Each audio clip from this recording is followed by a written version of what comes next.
Any man who must say I am the king is no true king, मतलब जिसे अपने राजा होने का ऐलान करना पड़ता है वो सच में राजा नहीं हो सकता है। प्रसिद्ध लेखक जॉर्ज आर मार्टिन की ये पंक्तियां आज के दुनिया में डोनाल्ड ट्रंप पर बिल्कुल फिट बैठती हैं। जिस तरीके से ट्रंप को बीते एक महीने में हर दिन चीख चीख कर कहना पड़ रहा है मैं सही हूं, ईरान के साथ ये जंग मैं जीत चुका हूं, मैं विश्व गुरु हूं, ईरान को मैंने मिट्टी में मिला दिया है, ये सब देखकर सुनकर तो यही लगता है कि अमेरिका अभी सच्ची जीत से कोसों मील दूर है। अगर जीत के आसपास भी अमेरिका होता तो ट्रंप को हर दूसरे दिन हर दूसरे घंटे अपने आप को विनर डिक्लेयर करने की जरूरत ना पड़ती। And we've won. Let me say it, we've won. Oh, I think we've won. We've already won in many ways. We've won this. This war has been won. वैसे तो ट्रंप पूरे साल ही फूल्स day मनाते आता है, लेकिन 1 अप्रैल को उसने सोचा आओ आज कुछ तूफानी करते हैं, देश को संबोधित करते हैं ऑन टेलीविजन और ये बताते हैं कि वो कितने महान हैं।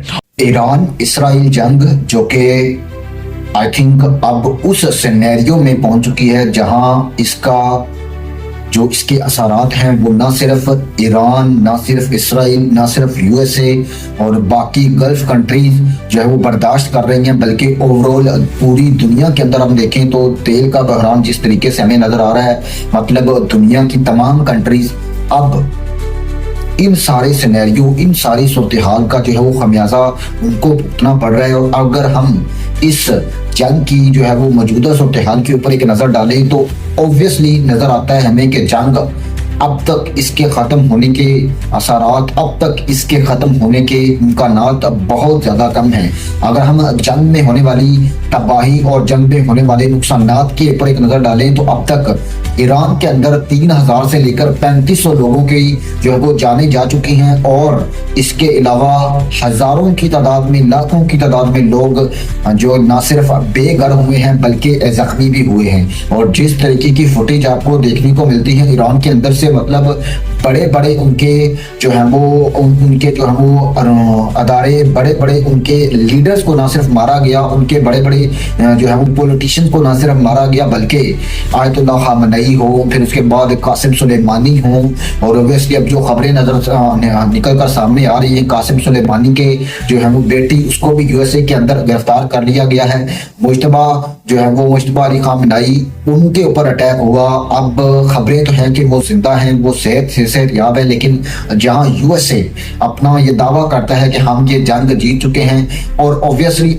I am defending Iran in that kind of scenario because I think Iran ने जिस तरीके से यूएसए और इसराइल का जो ना मुकाबला किया है, मतलब टोटली अगर हम देखें तो हमें शॉक किया है कि कोई भी बंदा ये चीज़ एक्सपेक्ट नहीं कर रहा था। क्योंकि जिस तरीके से पिछले वक्तों में यूएसए ने आपको इराक, आपके शाम के अंदर तबाही की, यमन के अंदर तबाही की और फिर अफगानिस्तान में भी वो बैठा रहा। लग तो यही रहा था कि अब कब्जा किए बगैर यूएसए बाहर नहीं जाएगा, लेकिन ऑब्वियसली सलूट पेश करने का दिल करता है ईरान को, ना सिर्फ ईरान की फौज बल्कि ईरान की आवाम को भी। मुश्तबा अली खामनेई के ऊपर अटैक और उससे पहले उनके जो फादर साहब हैं उनको जिस तरीके से मारा गया, शहीद किया गया, लग रहा था कि अब ईरान के ऊपर मुकम्मल तौर पर जो है वो हावी हो जाएगा यूएसए, लेकिन इन्होंने आई थिंक नाकों चने चबवा दिए हैं और इसमें भरपूर तरीके से जो है वो ईरान की जो है वो अगर हम देखें तो उनकी फौज जो है उन्होंने उनका सामना किया और स्पेशली उनका मिसाइल सिस्टम दुनिया में सबसे ज्यादा खतरनाक मिसाइल सिस्टम अगर किसी के पास मौजूद है तो वो ईरान है। और अब तक की सूरत हाल मैंने आपको बताई, 3500 से अबव जो है वो जाने जा चुकी हैं ईरान के अंदर और लाखों लोग बेघर हुए हैं। तो वहीं अगर इसराइल की बात करें तो इसराइल में अब तक 34 से प्लस लोग जो है वो मारे जा चुके हैं। और याद रहे ये सोशल मीडिया के ऊपर आने वाला नंबर है, क्योंकि अमेरिका और यूएसए की जो है वो न्यूज एजेंसीज इस चीज को ऊपर वाज़ह तौर पर जो है वो खबरें बाहर नहीं दे रही, क्योंकि गवर्नमेंट ने पाबंदियां आयद की हुई हैं इसराइल के अंदर स्पेशली। और कई खुफिया एजेंसियां ये दावा कर रही हैं कि जो नंबर इसराइल दिखा रहा है तबाही इससे कहीं ज्यादा बढ़ी हुई है। और अब इन सिनेरियो को मद्देनजर रखते हुए जहां अब पूरी दुनिया के लोग न सिर्फ पेट्रोल, डीजल और दूसरे तेल के बहरान से गुजर रहे हैं, पाकिस्तान में भी आपको पता है कि 500 प्लस 1 लीटर पेट्रोल की कीमत जा चुकी है और जिसका खमियाजा ना सिर्फ पाकिस्तान बल्कि पूरी दुनिया को जो है वो जंग का जो खमियाजा है वो भुगतना पड़ रहा है। और अब इस सिनेरियो को मद्देनजर रखते हुए एक तरफ तो जहां डोनाल्ड ट्रंप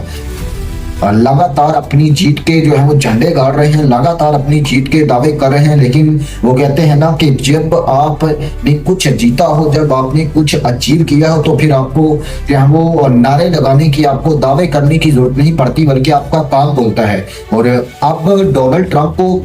मुझे नहीं याद कि कब कि कोई भी डोनाल्ड ट्रंप की जंग के दौरान से लेकर अब तक की कोई भी प्रेस कॉन्फ्रेंस हो और डोनाल्ड ट्रंप ने जीत का जो है वो ऐलान ना किया हो। इन सारे सिनेरियो के ऊपर आप वर्ल्ड वाइड भी जितने भी आपकी न्यूज एजेंसीज हैं, जितने भी न्यूज चैनल्स हैं, बड़े बड़े न्यूज एंकर्स हैं, बड़े बड़े तज्जियाकार हैं, वो इस चीज के ऊपर ही जो है वो जाहिराना तौर पर आमदनी जाहिर कर रहे हैं कि ईरान ने आई थिंक एक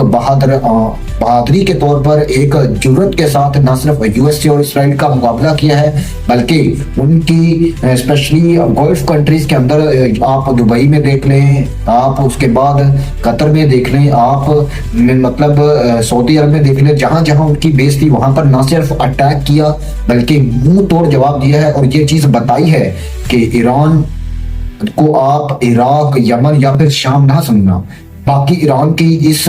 बहादुरी की जो मिसाल है वो हमें बहुत कम देखने को मिलती है। और ईरान जिस तरीके से अमेरिका और इसराइल का मुकाबला कर रहा है, इसके ऊपर आपकी क्या राय है, आप मुझे कमेंट सेक्शन में बता सकते हैं।